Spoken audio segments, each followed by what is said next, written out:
Hey, this is the Dark Match for the week ending in May 5th for WWE. I'm the Revolver Man. I am No Leaf Clover. I'm the match striker of DarkMatch. Make it fight free. And I'm Iron Bite Dash, and this is What's Iron Sheik Tweeting Now? Yeah. Chris Bosh named his baby the Michael Jackson only because the Chris Bosh had the grasshopper dick. Who the hell is Chris Bosh? He's a player for the Miami Heat. He was part of. I have betrayed myself as so white, it's not even funny. Nobody cares about basketball. That's true. The only reason I know what Chris Bosh is because he came from the Raptors, the only Canadian team in the NBA. So it was all over Canadian media, like we gave a fuck. Ah. Oh my god, a Canadian is playing a sport other than hockey. Well, if he's black, do you know how many black players there are in the NHL? There's only one that I can know of, and he plays for the Washington Capitals. Yeah, that's the only reason we know about him. Yeah, exactly. There's like 8 you guys. I know like 4 of them. You personally know 4 black Yeah, you're damn right I do. It's one of my hobbies, getting in contact with black hockey players. He's gonna collect them all. Yeah, okay, guys. We have to talk about, as we said, this is the WWE show. We're going to kick it off with Monday Night Brock, starring Brock Lesnar. Brock, Briggity Brock. We got the Brock! We're in the Brock zone!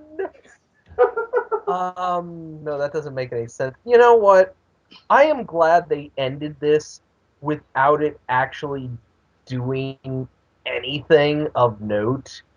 As we all know, this is the Raw immediately following Extreme Rules, and the rumors were running rampant that Brock Lesnar was pissed,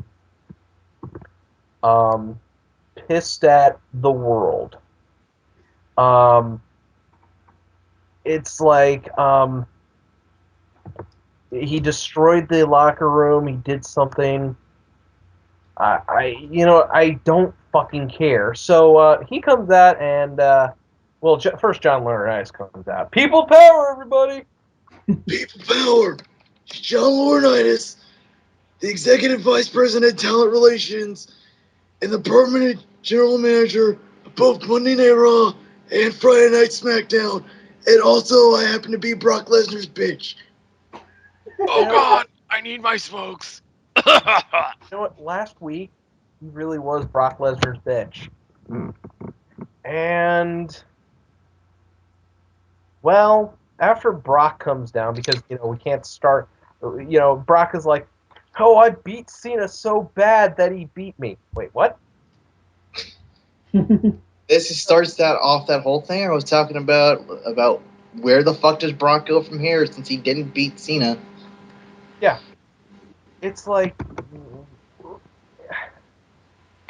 I honestly cannot, I cannot figure this out. It's like, ooh, Brock Lesnar, you managed to not beat John Cena. Oh no, he'll never be the same man again.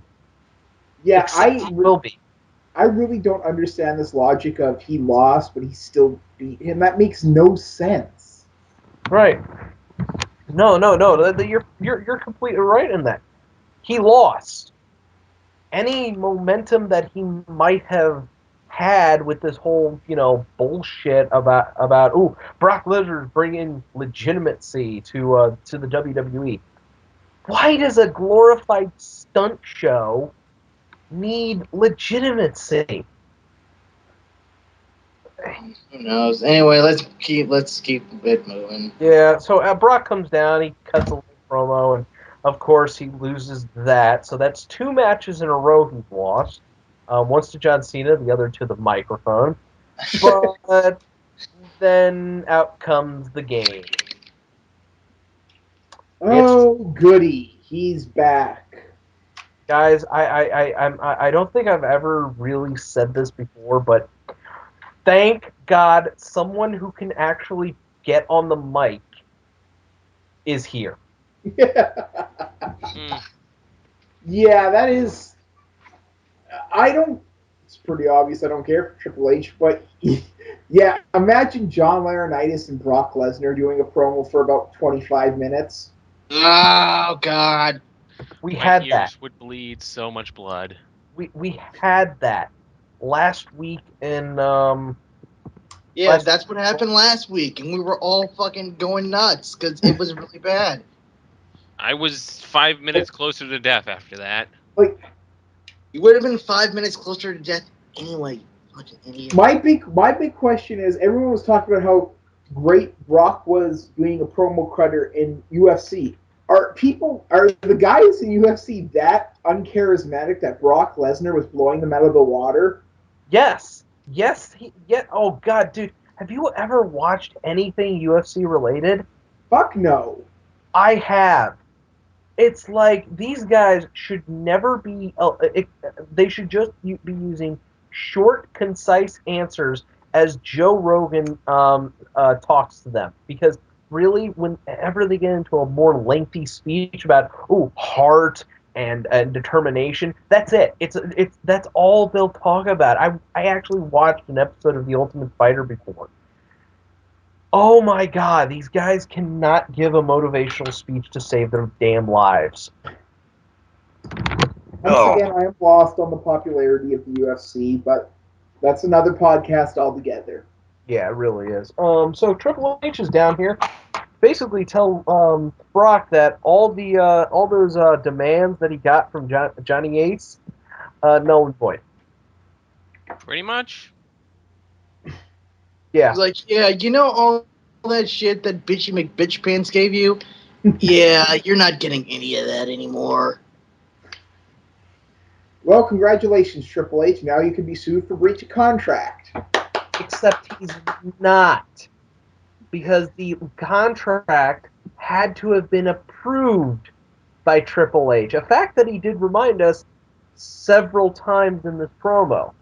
So whatever Johnny Ace actually agreed to had to be first approved by Triple H, and then it had to be approved by the board of directors.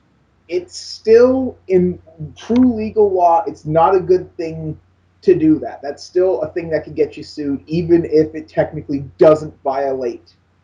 Yeah, it But can and it can't, but because this is a draw, this is the WWE. Nobody fucking cares. yeah, law doesn't exist in wrestling. Have you noticed that? Yeah, and What you mean that people constantly trying to kill one another doesn't like draw law enforcement? nope. Color Yeah, goes it's black. like WWE's their own little micronation, and any stadium they set up shop in is technically outside the laws of the actual state it's in. Yeah. Which I bet they wish they could really do. Admittedly, it's still a better legal system than TNA. But you see, but the thing is though, even though Triple H thinks the contract that they and apparently according to Triple H, Johnny Ace did not have any authority to negotiate changes to Brock Lesnar's contract. In fact, he even tears up the quote unquote new contract and says, "Hey, look, your old contract was more than fair." And that's when Johnny Ace starts pissing Triple H off. Hunter, I think you're being a little bit unfair to Brock Lesnar. John? Shut up, Johnny. Yeah, John, I'm gonna tell you Hunter, I something. just Shut up. think, Hunter, I am not in any way at all trying to distract you so Brock Lesnar can destroy you. I'm just asking you to fucking That's take it. a I'm just shutting you up with my fist. And that's when Brock Lesnar attacks Triple H from behind. see what happens when I told you what wasn't supposed to happen happens. Ladies and gentlemen, the Dark Match players. Give them a round of applause, everybody. No, seriously, that's exactly what happened.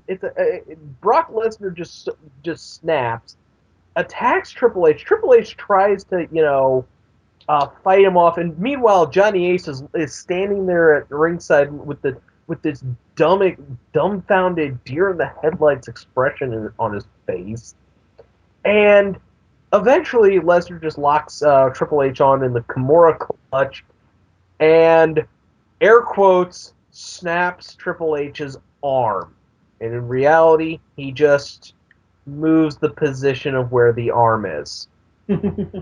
But this brings out Big Show, R-Truth, Kofi Kingston, and Sheamus to make the save as Lesnar rolls out of the ring and, guys in suits appear. Yeah, like the FBI shows up or something. Yeah. And meanwhile, Michael Cole has turned tweener. He's not a face. He's a tweener. And I much prefer that to him being full on heel. You know what? That's why I brought it up. Because I prefer a Michael Cole who's a tweener rather than oh God, this sucks so much. Oh, Miz, hold on a second. Let me pull down your pants and service you. Oh God, now I'm gonna have nightmares again. If anybody wishes to see the storyline, go look up New Legacy. Cheap plug for New Legacy because I like them. Yeah. It's like, so anyways, so we go to commercial after Big Show helps Triple H get out. This was a very, very moving scene. And we go to the back where Sheamus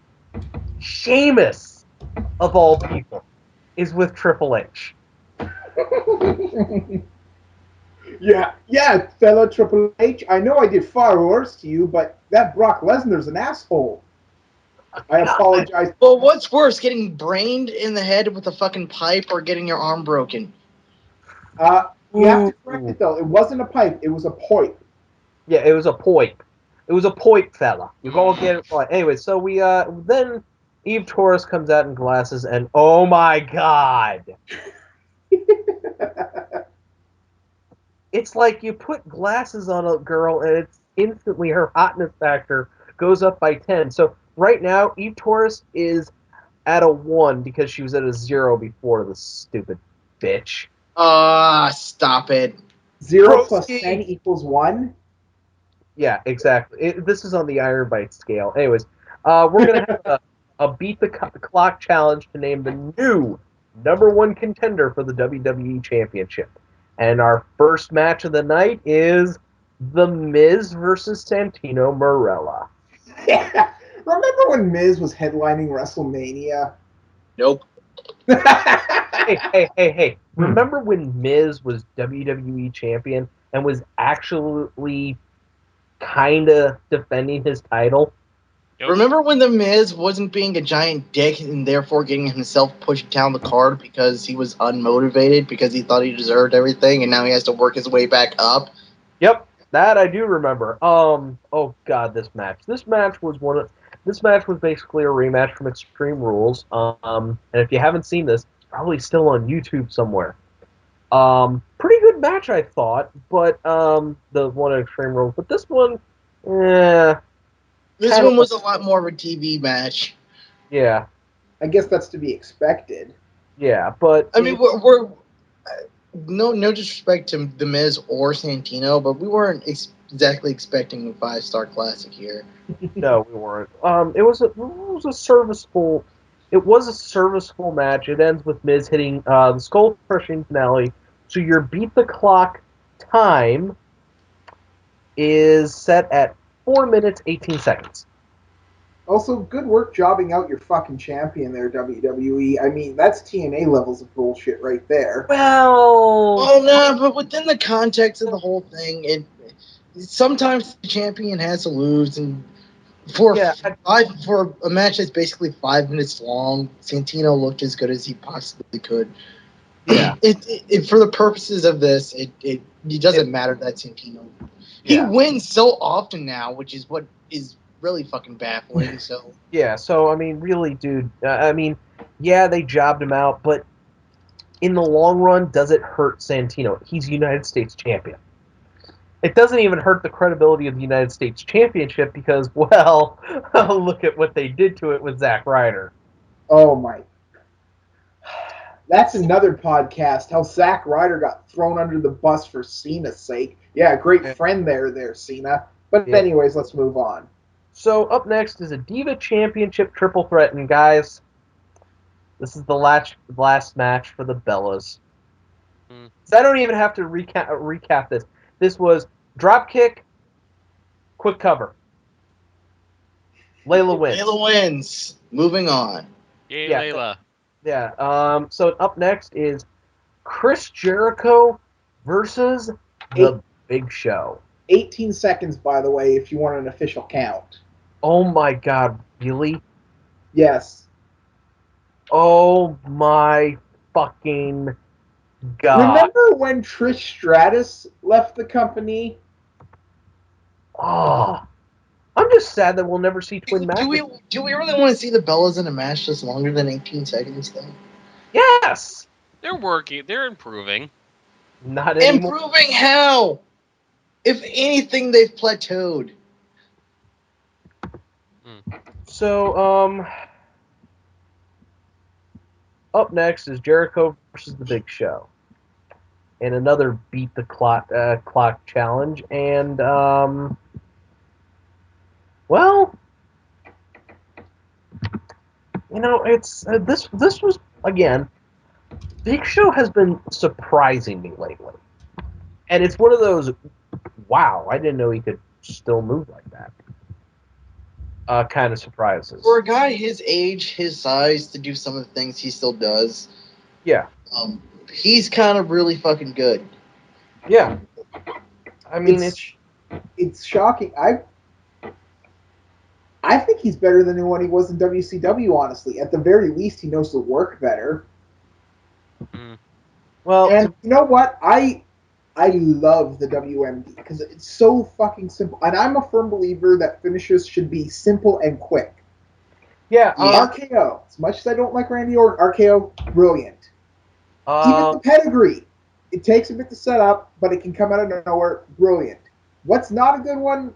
Let's say, I don't care for the Codebreaker, honestly.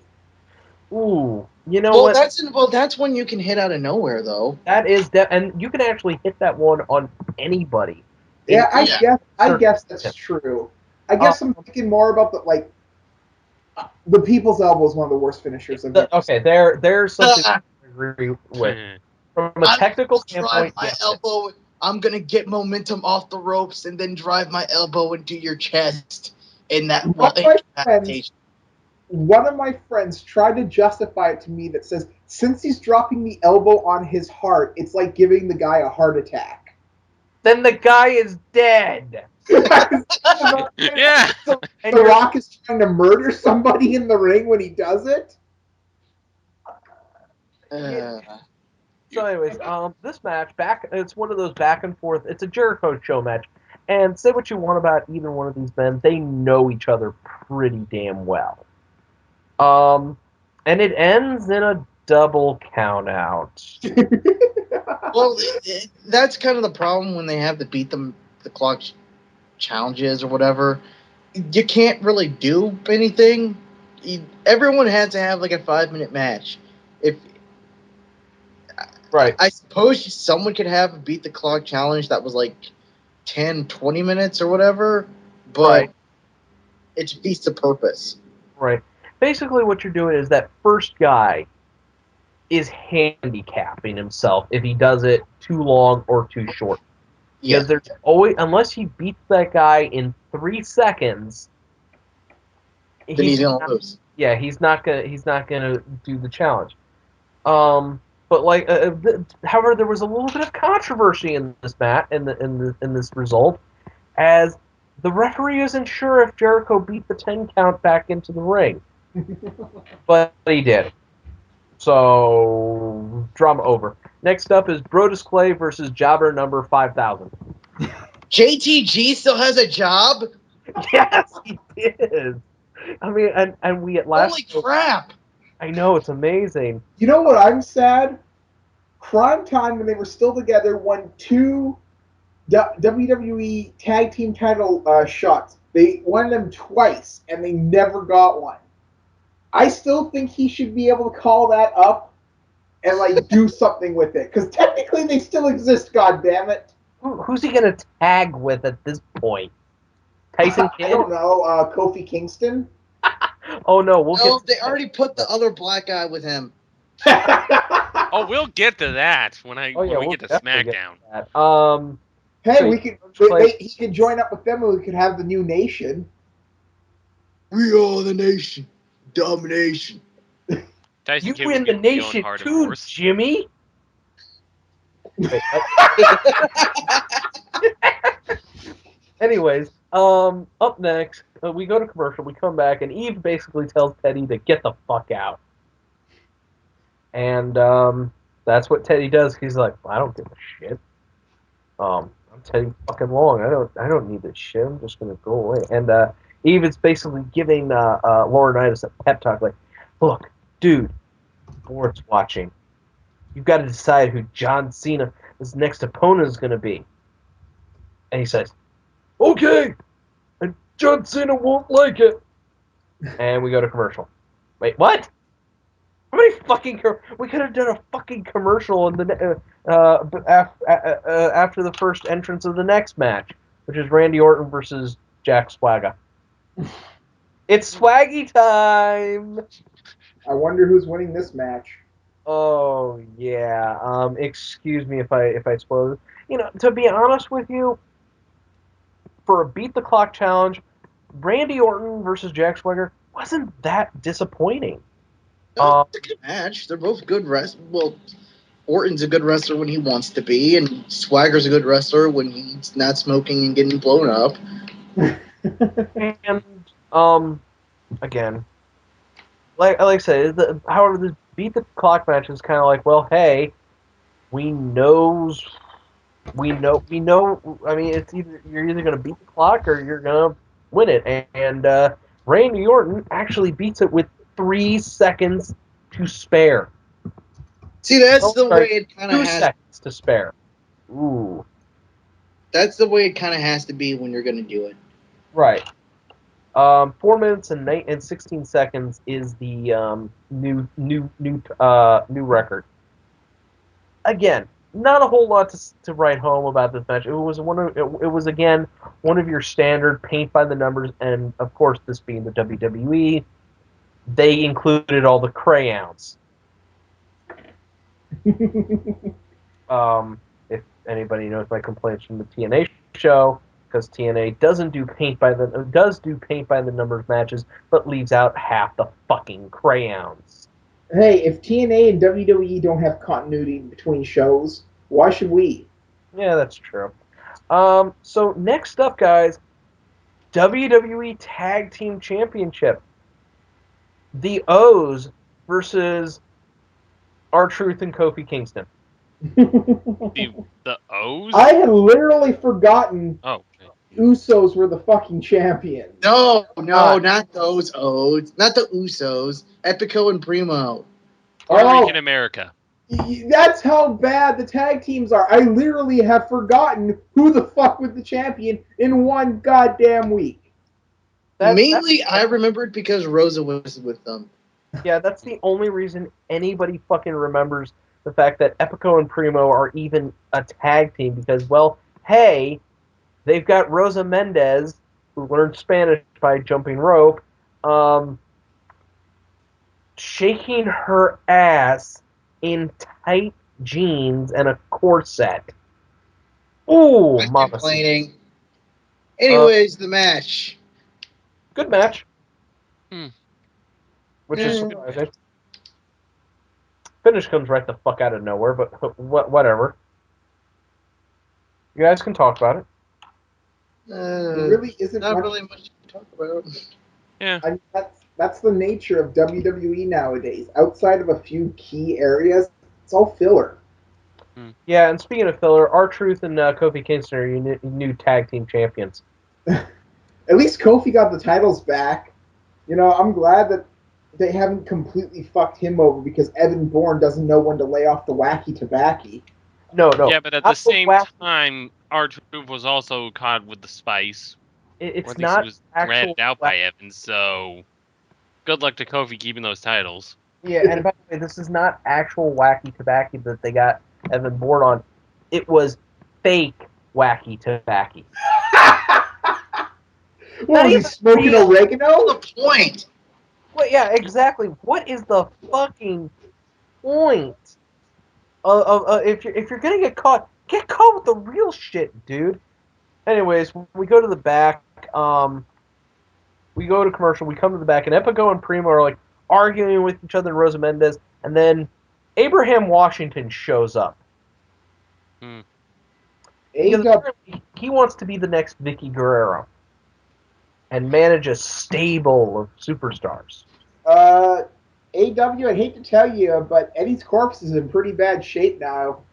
Oh. Oh, that was horrible. Oh, dude. He said he wanted to be the next Vicky Guerrero. Well, there's that place you have to start. I want it. That was a horrible taste. Dude. And you're all laughing on the inside, you I'm goddamn. not laughing at all. I am horribly offended. Dude, I watched New Legacy Inc. and I'm still quite offended by that. Oh, go eat a dick. Oh, God. Anyways, next Beat the Clock challenge is the Great Khali versus Kane. I'm not going to even discuss this match because, god damn it, no matter what Kane does, you can't get a good match out of the Great Khali in this day and age. In any day and age, at any time, at any place, you cannot get a good match out of Khali. He makes one yearn for Giant Gonzalez. And that is fucking sad. Anyways, Kane, nobody wins this match. Time expires. I can't even talk about this because it's Kane still jobs out Khali by choke slamming him after the match, though. yeah. It's like, wait a second, he's a legit 7'1". How the hell does a choke slam even put him down for 3 seconds? Let alone 30 that they were. Because he's Kane and he has the powers of Satan. Oh right. Anyways, next match is your final Beat the Clock challenge. It's Daniel Bryan versus Jerry Lawler. Yes. Yes. Yes. Yes. Yes. Anyways, for a guy who's 60 years old, Kingston can still go, which surprises the hell out of me every time. Every time he gets back into the ring with guys who, when he first began wrestling, weren't even a shine in their daddy's eye. Well, he still worked. Well, he only has to do one thing. He only has to fly to Raw. He instantly goes back home when that's done. Or if it's a pay-per-view week, he does the pay-per-view. And he still works out. He still does his cardio. He's not like jacked up like, say, Batista or McMahon, but he still does his cardio every week. I gotta say, whatever, my head is always off whenever I see King in the ring, and regardless of what Michael Cole says, King is always welcome in a match because he will always put over your talent. He will always make them look like $1 million. And what more can you say to a guy who, well, is of the caliber of Jerry the King Lawler? He put over Miz in a fucking TLC match. Exactly. And he puts over Bryan, who is the Yes Lock puts the King away very quickly. In fact, so quickly that the internet explodes. At Over the Limit, it is Daniel Bryan versus CM Punk. Yes. Yes. Yes. Yes. Danielson, CM Punk hadn't already had about 8 matches in WWE already. Well, this is for the title. Yeah. They've had a match where they were both champions. This is for the title. Look, dude, let's just put this into context. These are two guys who started out in the indies, people who may thought were not going to go anywhere when they went to WWE, and now they're both feuding for the title. Not just any title. The WWE Championship. This isn't some cruiserweight champion bullshit. This isn't the World Heavyweight title bullshit. This is it's sad that that's true, because I still absolutely fucking love the look of the World Heavyweight title belt. Right, yeah, everybody does. But the fact of the matter is, it is the second tier title. This is the top of the. You can't get any higher unless you unify the two titles, and they're never gonna fucking do that again. I wouldn't be surprised if they did, honestly, because, well, first of all, I heard they want to replace the design of the current belt because it's finally stopped selling, and people are still saying it's ugly as hell. And two, I think they are trying to end the brand extension because, well, it's been over for about 5 years, but I mean officially. Oh, it's been over for a year officially. I still don't think it's gonna end. Well, who knows? There's too many The people brand extension only means that Raw gets all the superstars and SmackDown only gets the SmackDown superstars. Yeah, and I'm kind of tired of this. Anyways, John Cena promo. You know what? For what this set up, it kind of worked. Basically, Cena said, "Oh, I'm fine. No tears, no breaks, just strains, but I'm still here." So, if the rumors are true and they told Brock Lesnar that they were going to stretcher out John Cena, he was going to be gone for a while, go film the Marine 3, which in fact the Miz is going to be in the next Marine movie.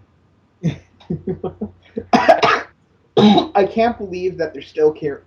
They're trying to make this like a major franchise, this fucking Marine movie. When at the first, it's gonna be like American Ninja. Well, okay, I'm rolling off on a tangent here, but I actually like the Marine and the Marine 2. John Cena played movies. They're just not great movies. Right? No, I mean they're good. Shut your brain off, and just watch something fun for an hour. I disagree, because when I want a good turn your brain off fun movie, I watch stuff like Commando. You know, Arnold Schwarzenegger chasing some gay Australian around a compound is my kind of turn your brain off movie. You know, that tells me a lot about you. But to be fair, I like a good movie where I just watch I get to watch John Cena chase the T-1000 around for a while. I like that. I enjoy watching Ted DiBiase, who, by the way, looks like a fucking Marine, actually, go around kicking bad guys' skulls in. These things work. I'm not too sure if the Miz is going to fit into that mold, but we'll see. Anyways, back on target, unless somebody else has something they want to say. Nope. I was going to mention something I find funny about the Marine 3, but I doubt you guys want to hear it. Yes, we've seen the poster of Colt Cabana and CM Punk. No, that's not it. I'm talking about how it's home front, but it's being filmed in another country. So Johnny Ace comes out, and basically it's like, hey, I got your next opponent. And out comes Lord Tensai. Here comes genital piercings. Here comes Prince Albert. The Prince Albert. And no one cares. Prince Albert in 2012 is feuding with the top draw in WWE. But wait, it's a swerve. Your opponent, John Cena, your opponent, and over the limit is me. That is the scariest Johnny Ace impression I've ever heard. And Tensai Disciple, because they haven't given this guy a name, and Laurinaitis all beat the shit out of Cena. I think they've actually referred to him as Sakamoto a few times on TV. Yeah, he's Sakamoto. Okay, so it is Sakamoto. Okay, well, so let me get this straight. Johnny Ace, the guy who invented the Ace Crusher, which was then perfected by Diamond Dallas Page, which is now being used by Randy Orton, who probably hasn't seen the inside of a wrestling ring. What do you want to say? A good 10 years? I'd say 15. Okay, His last run was his allegedly sleeping with the boss's wife run in New Japan. Right. Okay. So a good. I don't think that's 15 true. I think he did some stuff in WCW, but I can't Let me remember. see, It. John Laurinaitis. Hold on, Well- I'm looking it up. All right. But still, a good 15 years since he last seriously competed in the ring is going up against the guy who, you know, I used to use this catchphrase in e-fetting, so I'm going to use it for this. Who death couldn't even stop. Yeah, but you know, Brock Lesnar's going to be there unless now it's fucking Triple H and Brock Lesnar, which is just. Well, you know what? I will say something. I don't think Triple H and Brock Lesnar ever really faced off in WWE in his first run. No, you're No, they actually didn't. you're actually true. They never really fed Brock Lesnar to Triple H. I think what happened was, if I recall correctly, this was right before they split the titles, and Brock had just killed either The Rock or Hogan for the title. Well, he had killed Hogan, and then he went to SummerSlam and he killed The Rock, and then he went to SmackDown. then Eric brought up Bischoff World gave Heavyweight. Triple H the World Heavyweight Championship. Yeah, so it really wasn't time for Triple H to start feuding for the title with him, so they were always separated. So this is kind of new ground. Right. Mega Fighter, did you find anything out about Laurinaitis? His last match in All Japan was June 9th, 2000. So 12 years. Well, about 12 years. Okay, 12 years. About 2000. He was in WCW by that time. That they let him still work in all New Japan. Holy shit! Well, he was in WCW behind the scenes. Yeah, it was Basically, he went to WCW. He was sort of the head of talent relations there, and then he came to WWE and took JR's job. Yeah, What's funny is that apparently he was actually good in WCW. Maybe that's just a perspective thing. He wasn't raging incompetence like what most of WCW's management was. Okay, but here's the thing I want to say about the match. You know, it's just going to be a match where John Cena just beats the shit out of Johnny Ace, right? Right, exactly. Which is something we've been wanting to see. But if anybody remembers, when CM Punk had John Laurinaitis up for the GTS, he had no expression on his face.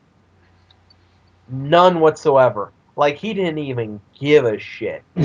Now imagine when John Oops, Cena... I forgot how to sell. Now imagine when John Cena hoists him up for the Attitude Adjustment, FU, and there is no expression on that face. Not a grimace of pain. Wait, is this the part where I sell? I keep forgetting where I sell. Giant Baba's wife told me I never had to sell. This match is going to be shit. And it's going to be because Johnny Ace does not know how to sell. No, it's going to be shit because Brock Lesnar's going to run in and kill Cena again, or Lord Tensai is, because apparently he's one of his goons now. Yeah. That's the only. Admit it. That's the only way to get any sort of heat on Tensai is for him to basically be a glorified bodyguard. Because God knows no one gives two shits about him now. The biggest thing he's ever gotten is people basically pointing out he used to be Prince Albert. I cannot wait until somebody There are breaks audible Albert chants every time he comes out. I cannot wait until a shave your back. If they go to like New York or Philadelphia, or a really smarky crowd, shave your back is coming out. Oh God! Come on now, Smarks are not that stupid. They can clearly see he shaved. They're still gonna say it because it's still fucking Prince Albert. You know, the Wookiee of WWE from 2000 to 2002. Yeah, but the thing is, if he clearly did shave his back, there's no point to it. Or how? All right, then you shaved your back. You shaved your back. Okay, Wait, see, what? that I'll buy. So, yeah, guys, it's time for SmackDown because that was Raw, and oh my God, SmackDown. I remember one thing from SmackDown. That is it. Oh, I remember quite a bit about SmackDown, especially the opening, where Sheamus is apparently just going to take on Daniel Bryan for the hell of it, and because why the fuck not? Alberto Del Rio, and then I think this is the part Revolver Man is talking about. And would you believe a chimera can fly? That isn't what I was talking about, but yes, go on. Ricardo Rodriguez with the top rope crossbody on Sheamus. I admit it. I fanboyed out. Yeah. Ricardo Rodriguez is so fucking over, it's unbelievable. If okay, actually, it's not a question of when. It is literally a question of if. If they ever let Ricardo go and actually wrestle, it's just going to be amazing. But you know what I would love to see his gimmick? He still does his ring announcing. He's still in this full suit, but he ring announces for himself. So after he's done, he actually strips to his proper ring gear and starts his fight. Okay. And not like ripping his clothes off, taking it off like a gentleman and like folding them up and giving them to the ref. That could work. Anyways, after that disqualification, because this was an actual match, out comes Del Rio to lock Sheamus in the cross arm breaker, and Brian is like, "Go fuck yourself, armbar." Yeah, and Brian's like, "Well, fuck you," and puts Sheamus in the yes lock. I the way these results are written, it literally does sound that on both ends of Sheamus, you've got Alberto applying the cross arm breaker, and then somehow Sheamus has contorted his body so that Brian can lock on the yes lock at the same time. Shit. That Sheamus is a trooper. Yeah, he is. And Sheamus is like, "Oh, I gotta get back in the ring," but it's like, "No, Sheamus, we can't allow you. You're just referees. Watch, I touch you, you'll go down. Why aren't you going down? Because we're outside the ring. We gain." So where's this half? Why isn't he fired anymore? I thought that was like the moment he touched a ref, he's gone. I think that was only for the Extreme Rules match, the 2 out of 3 falls match. Yeah. So we go to the back.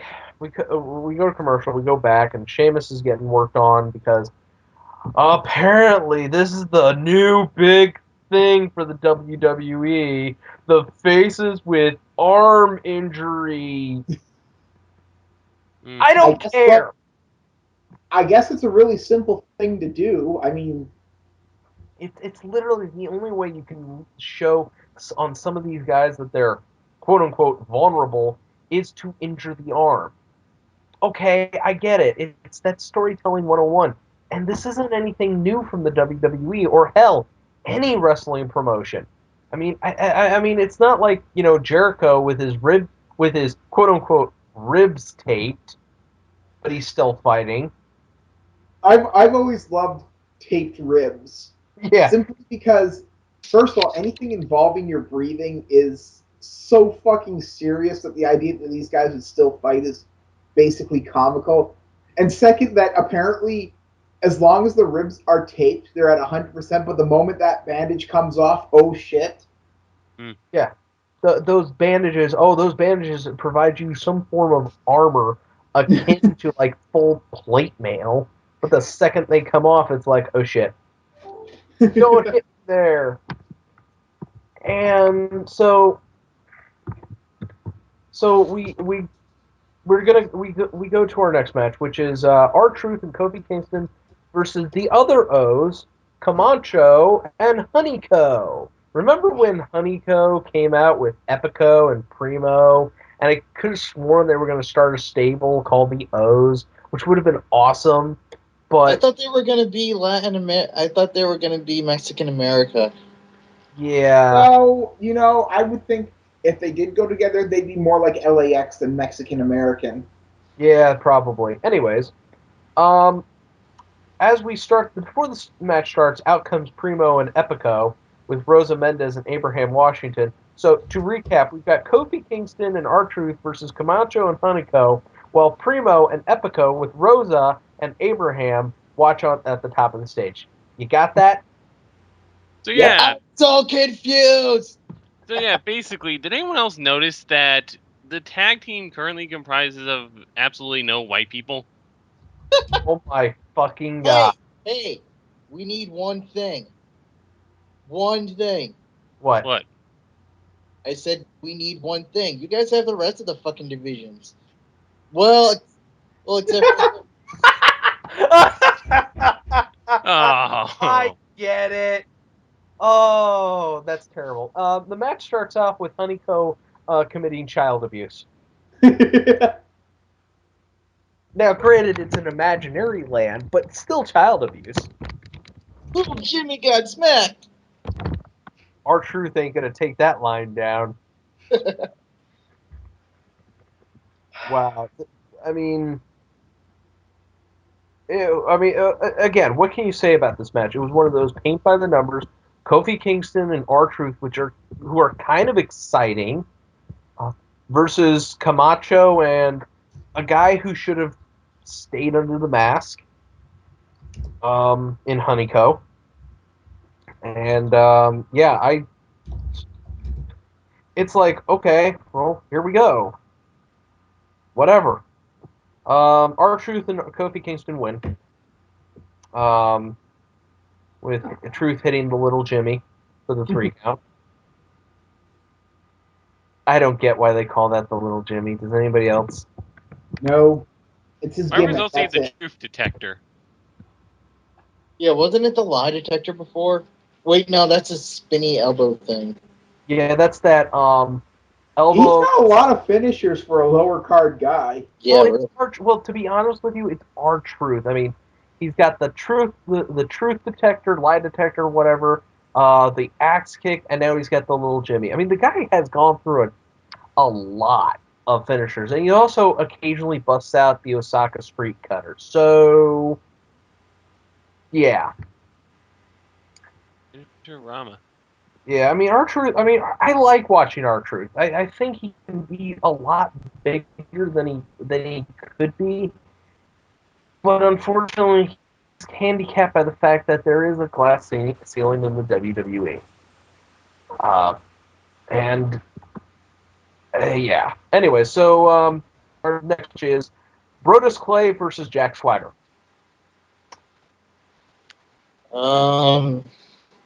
This happened. Here's something I noticed. SmackDown is such a fucking B show nowadays. Yeah. What'd you notice, Mega Fighter? Jack Swagger's new ring gear is Spider-Man colors. Thank you for that insight. Yeah. I guess that's the thing that matters. Yeah. No, there's really not much to talk about. No, I mean, what can you say about a Brodus Clay match? It's all squashes, no matter who he's facing, because I guess they just don't fucking trust him to run a longer match, even though he can. We've seen it on Superstars. I've seen it on Superstars. And, I mean, I just don't get it. I really don't. Anyways, Brodus Clay wins with the, with a 10 count, because apparently Swagger's a fucking coward, and He gets tired of getting beaten up and he rolls out of the ring and he leaves. yeah, that's it. There's no conclusion to this match. Oh, by the way, guys, Josh Matthews is back after being brutalized by Brock Lesnar. Yay! You know what? I believe this because Brock spent most of his time in UFC getting his ass kicked up and down the octagon, so I can believe that he actually can't put a guy on the shelf for longer than a couple weeks. That all he did was he threw Josh Matthews through a chain link fence that was connected to nothing. Okay? And you've seen the give on chain link fences that WWE has. It might as well have been a fucking trampoline. Right, exactly. So I don't know why Josh wasn't there last week for SmackDown, and we had to deal with Cole and Booker T. Ugh, that was torture. Apparently John Cena's injuries were made much worse on Monday night, and Cole is like, "Hey guys, John Laurinaitis took a personal day." What? I need to go. I need to go out and get a mani pedi. I'm very stressed out right now. I just need some time to myself. SmackDown. Not even its GM can be arsed to actually do the fucking show. But thank God Eve is there, because if without it, Sheamus and Del Rio and Daniel Bryan arguing would have been like, "Hey, you know what? We're just going to keep arguing for a while." But Eve's in charge tonight, guys, and Why? Because Teddy Long is Johnny Ace's personal bitch. Yeah, pretty much. And we'll get into that. We still yet to get to tonight's Teddy Long humiliation segment. Yeah, but that's coming up in a little bit. Anyways, guys, we do find out that Sheamus still wants to compete. Why? Fighting champion. Which apparently means he's a stupid champion. Everybody, there's a very good reason why. He's Irish. Oh, good. You Oh, just insulted. God, My name is Sheamus, and I over- like to fight. Wait, that's the wrong guy. Yeah. Shoo, guys, get ready. We have the in-ring debut of Damian Sandow. You mean we have the in-ring debut of the Genius ripoff? Yeah. Hey, I like this gimmick. I Question. liked it too. Question. I loved it, but it's still a Genius ripoff. Yeah. Here's my question. When did Owen Citizen get a WWE contract? Well, you see, Mega Fighter, what happens is Vince is really trying to pull in the internet audience. So I guess he went to, I don't fucking know. Oh, by the way, it's a swerve. We're not actually getting the in-ring debut of Damian Sandow. For the benefit of everybody, by the way. Yeah, you shouldn't have your guy saying it's a good thing you won't see him fight. That's generally not something you should say. Yeah, and Derek Bateman, who was supposed to be his opponent, is like, dude, I earned the right to have a match. You're on SmackDown when I won on NXT. That was like a year ago. No, it was actually 5 months ago. It's NXT. It might as well have never happened. Exactly. But this brings out Goldberg. I'm sorry, this brings out Goldback. I'm sorry, this brings out Ryberg. I'm sorry, this brings out Skip Sheffield. You know, I would. You know what Ryback looked like to me? If a tattooless Batista decided to steal RVD's ring gear before he came up to his match. Oh yeah, you're actually fucking right about that. You know what? Well, at least it's not fun. At least it's not another fucking thing where, there's people in the back watching him wrestle and apparently being so amused by him wrestling that they're laughing and shit. Like, it's not really serious. At least Yeah. it's not fucking Crimson. Yeah, there's that too. And bless his heart, if Derek Bateman tries to fucking, do anything, but Ryback just basically runs roughshod all over him. Ryback, I could care less. You see how important NXT is? It brings in the next generation of jobbers into the WWE. Yeah, that's basically it. Yeah, so basically they've dropped the monitors and Ryberg's upgrading to the actual WWE jobbers rather than just random guys they pluck out of the streets. Yeah. He's upgraded to dedicated jobbers. Next, we'll see him actually taking on JTG and Tyson Kidd and the rest of the mid card mafia. Yeah. So up next is a tag team match that somebody is like, "Oh, I hate this so much." It's Kane and Cody Rhodes taking on Big Show and Randy Orton, and I liked this match. Hmm. I liked it a lot because oh my god! I mean, okay, yeah, you had Show. I mean, yeah, you had Randy Orton, but oh my god, Big Show still proving that he can fucking go. And Kane saying, "Hey, remember when I used to do this running DDT thing? Well, let me remind you." I mean, it's like, okay, fine. I was okay with this tag match. I actually like it when they put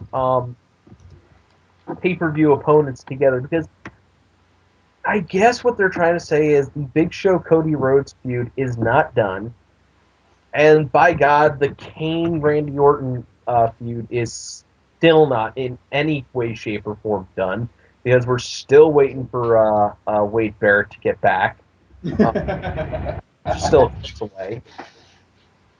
But I mean, I liked it. I liked this match for what it was. It was four guys who know each other pretty damn well, and oh my God, Big Show and Cody Rhodes. I don't know what it is about these two, but they work so damn well together. They really do. It's a nice contrast to styles. Yeah. Yeah. Match ends with Big Show hitting the WMD on Rhodes for the knockout for the 3 count. After, like I said, I love that move. I like that more than Big Show's choke slam, honestly. well, okay, and I'm gonna say, and I probably know why you like it. Big Show has huge hands, and you really do believe that he could legit knock someone out with a punch to the jaw. And the funny thing is, everybody who takes that punch is like, he doesn't hit me at all. Doesn't hit me at all. Doesn't hurt, but it looks devastating. Mm-hmm. Yeah, it does look devastating. Mega Fighter, go ahead. I know you have something to say. I pretty much in agreement with you guys. It's like this big ass punch to the face looks like it probably would destroy your mouth if you're not careful. Yeah. Damn good finisher. Oh yeah. That's why I'm always a strong believer in really strong finishers, because even if a guy jobs to a finisher, it still doesn't make him look bad if the finisher's put over as some kind of instant death move. In fact, I would argue if it's a finisher like the WMD or the Tombstone, that just getting back up and being able to wrestle after it makes you look better than before. Yeah, I would. You know what? I would definitely agree with you. And I don't know why he started going to the WMD so often, but it's a really refreshing change of pace. It's not like the Final Cut he used to do, if anybody remembers that. That was dumb. Yeah, it was very dumb. But this is a very nice evolution of what Big Show can do in the ring. And I, for one, like it. Of course, the fact of the matter is, the finish comes, Cody goes for the beautiful disaster kick, but Show just slaps him in mid, it just slaps him out of the air. It was just a thing of beauty to watch. Interception! Bitch, please! No, like, want some gravy with that stuffing? Oh, lame. Yeah, no, nobody cares about basketball. So we go to the back where my former pick base is talking to Sheamus, and Sheamus is like, "Oh, I'm here to fight. That's exactly what I'm gonna do, fella." Okay. hey guys, want a WWE Divas match that doesn't suck and doesn't star Beth Phoenix or Karma? Why, you couldn't do worse than Layla versus Natalia. No, God. I thought this was I thought this was a fine match. Okay, I'm going to explain my reasonings, because this actually started off like it was some sort of technical dream match. I like that part of it. Why can't the Divas get technical? Yeah, I love that part.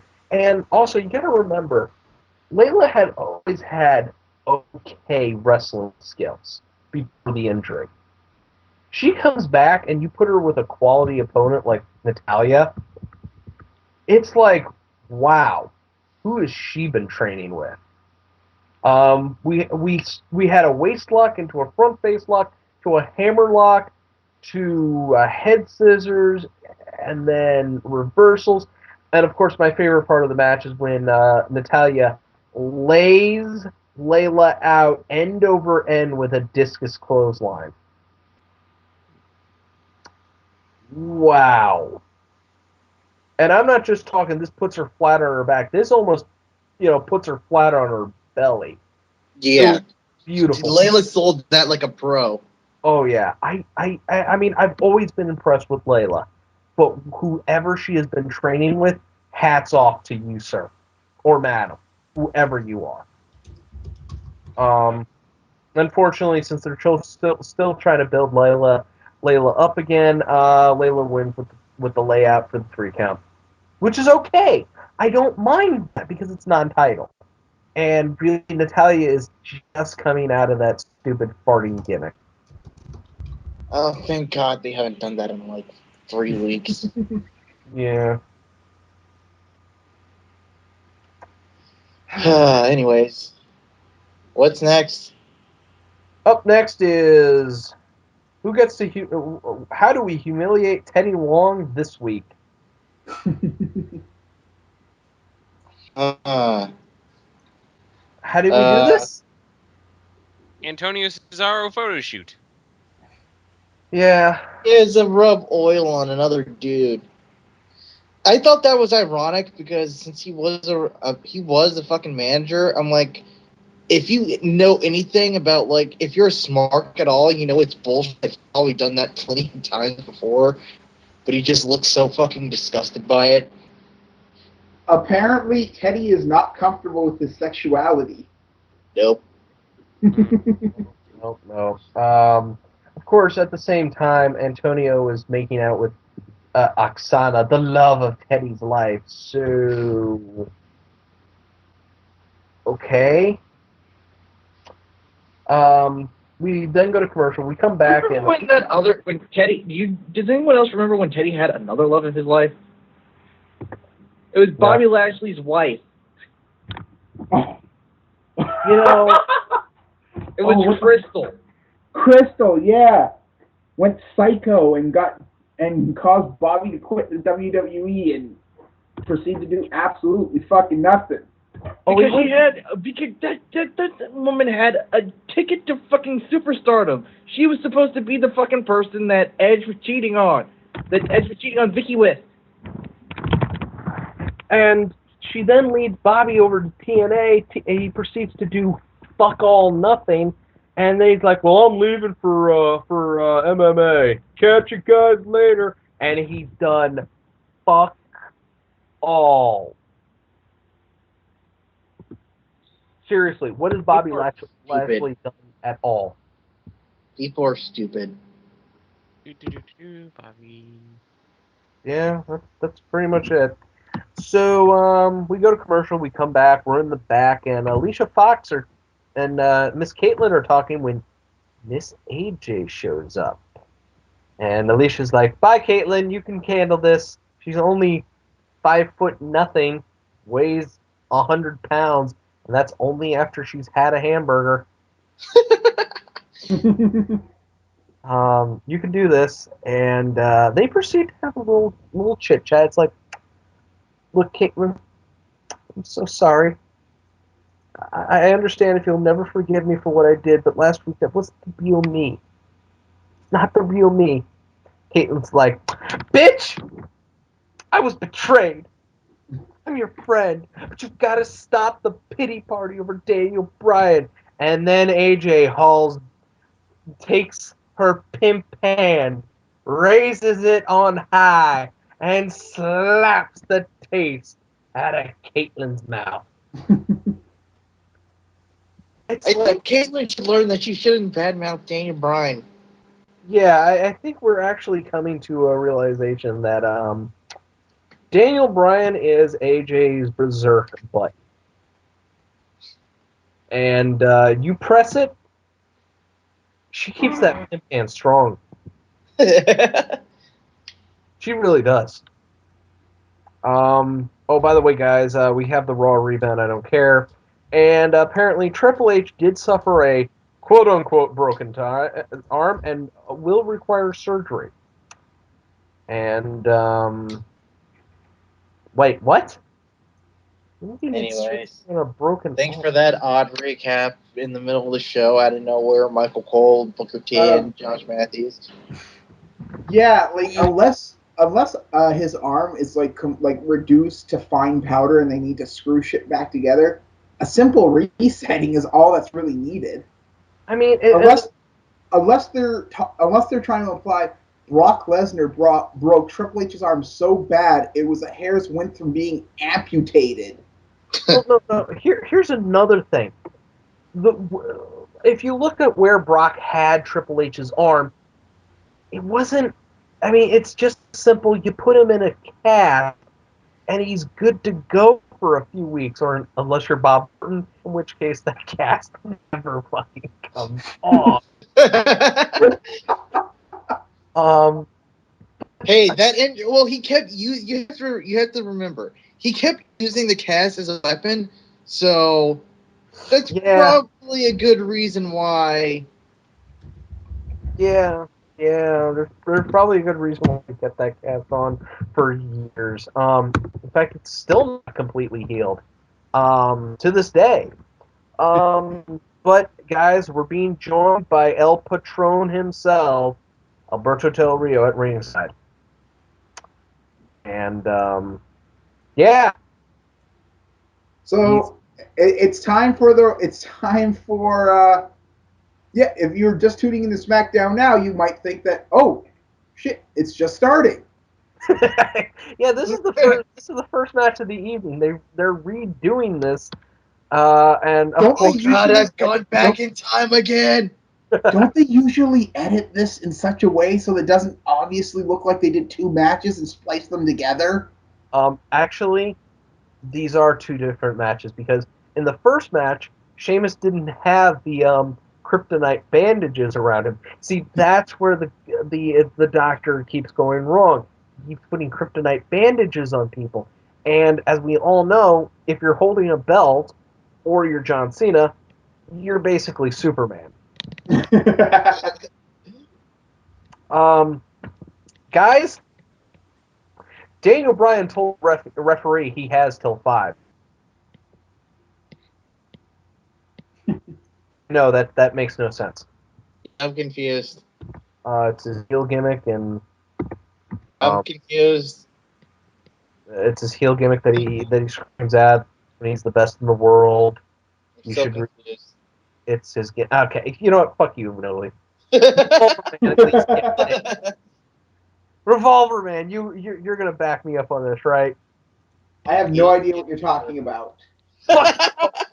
Mega Fighter knows what I'm talking about. Wait, I have till 5. It's a staple. Oh, God. Run in!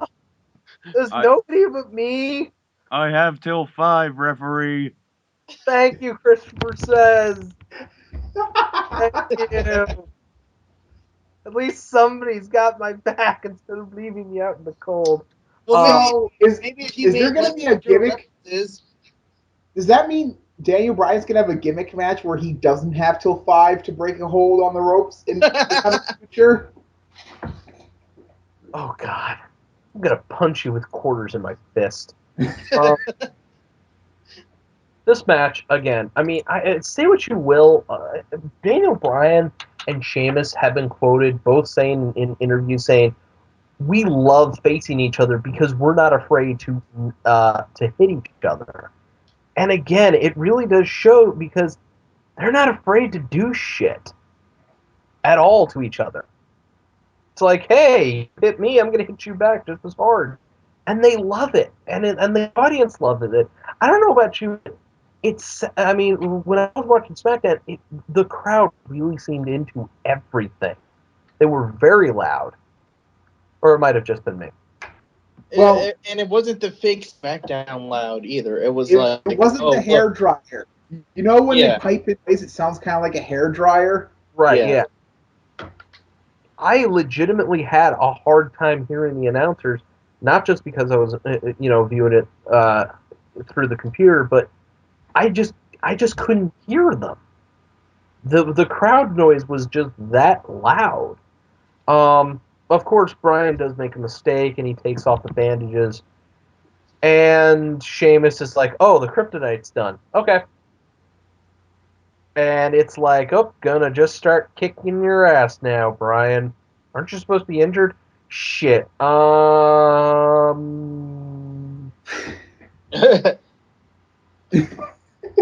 Yeah, Sheamus decides that selling is beneath him halfway through the match. Yeah, that's basically it. So we finally, I mean, the match ends with Alberto Del Rio tries to interrupt the Celtic Cross, but Sheamus is like, "Hey, Del Rio, here, have a Daniel Bryan." And then Daniel Bryan gets the smart idea to go up top to try again for that beautiful missile drop kick from the top rope. But Sheamus is like, "Bro kick." He takes off Bryan's head. I always cringe when I see guys taking moves when they're in midair. Yeah. Especially, it's hard to protect yourself in that situation. Right. I mean, I don't know if I guess everyone remembers this spot, but Shelton Benjamin basically cemented himself as the king of crazy by taking a midair switch-in music from Shawn Michaels after I remember they still play highlights of that sometimes. Yeah. Right. It's one of those spots that basically cemented Shelton Benjamin as the awesome. As awesome and also as Mr. Crazy. What also cemented him was his various Money in the Bank ladder match appearances, where he'd basically kill himself on a ladder spot. Look at me jumping off high shit. I'm like Jeff Hardy, only I don't do drugs and I'm actually talented. And I'm black. He does have funny colored hair, though. I was just about to say he still has the gold hair. The gold standard, if you will. Sheamus wins 1, 2, 3. But again, I always cringe when I see that spot. So I guess Bryan is done with SmackDown. He's moving. He's going to be moving over to Raw to feud with CM Punk, and I cannot wait for this.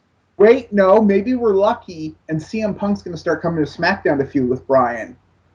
Oh my God! If we could only be so lucky. But we're not, because the WWE does not want SmackDown to have one point of ratings anywhere bigger than they already have by sending somebody who's, I don't know, a big name talent to SmackDown. Well, hasn't it been said that when SmackDown was on the CW, it was outperforming Raw when you looked behind the numbers, and like Vince lost his shit over that?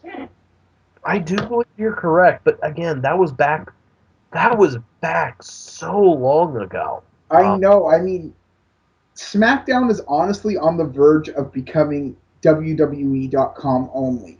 Because I don't know what's going to happen first. Sci-Fi dropping them or Sci-Fi being dropped? Well, Sci-Fi's not going to get dropped. No, Sci-Fi. They're gonna keep making money by showing reruns and shitty ass game shows and other horrible stuff. Well, okay. What? I hate Spike TV now, not just for Impact, but because so many channels that used to be good have decided to become Spike TV. Yeah, I mean it. Well, here's the thing: Sci-Fi and SmackDown.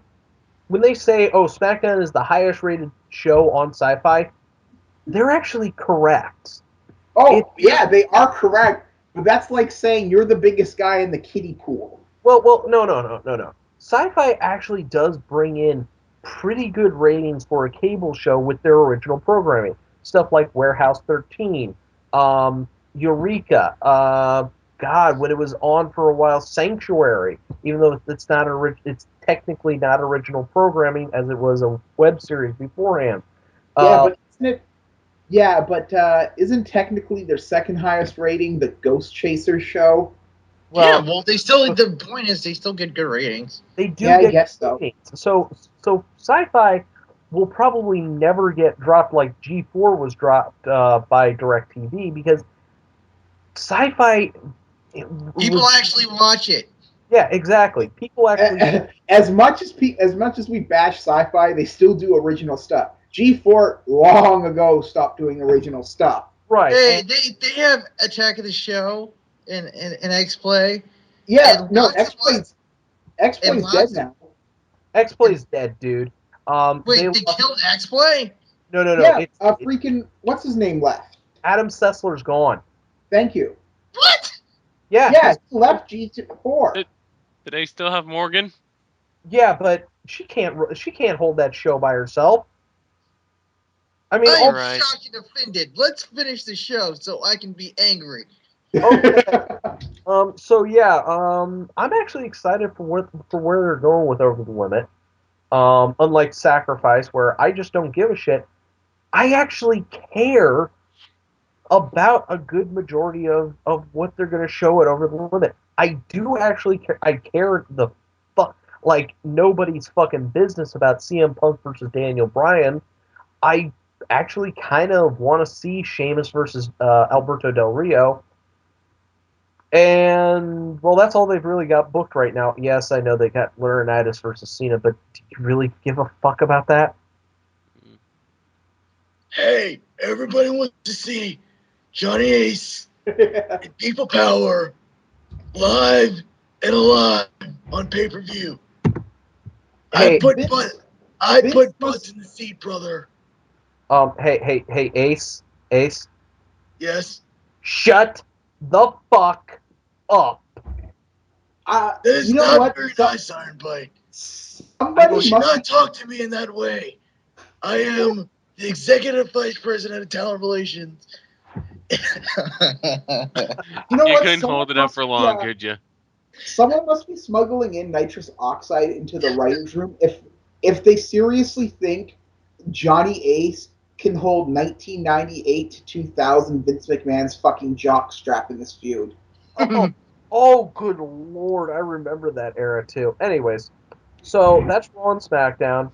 Pretty good week for the WWE coming up with Extreme Rules, wouldn't you say?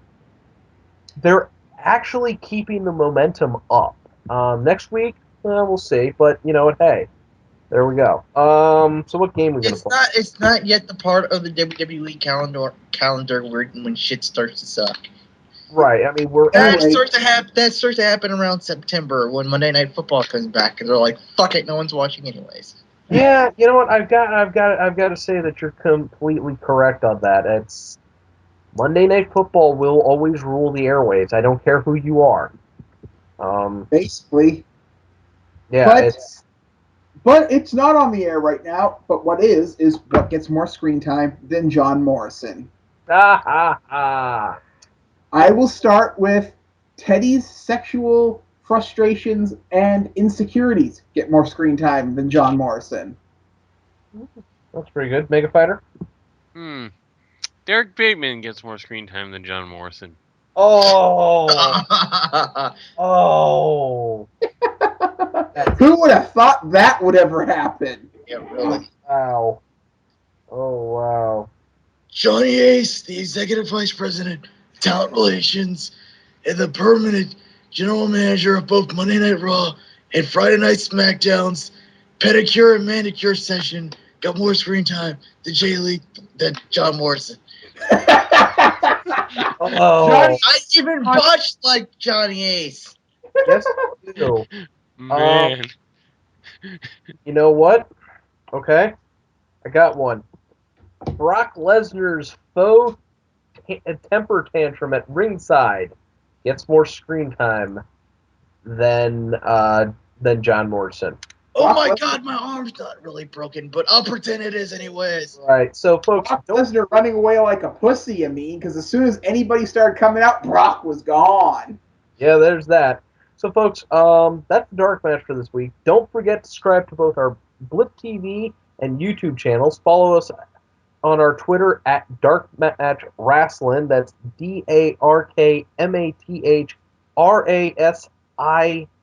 DarkMatchRasLin. I can't spell. I never have. You should also follow us on our individual Twitters. Mine is at IronBite4. At Revolverman 101, the letter O. At KC Clyburn. At Megafire Free. You can like us on Facebook. Head over to Reviewtopia.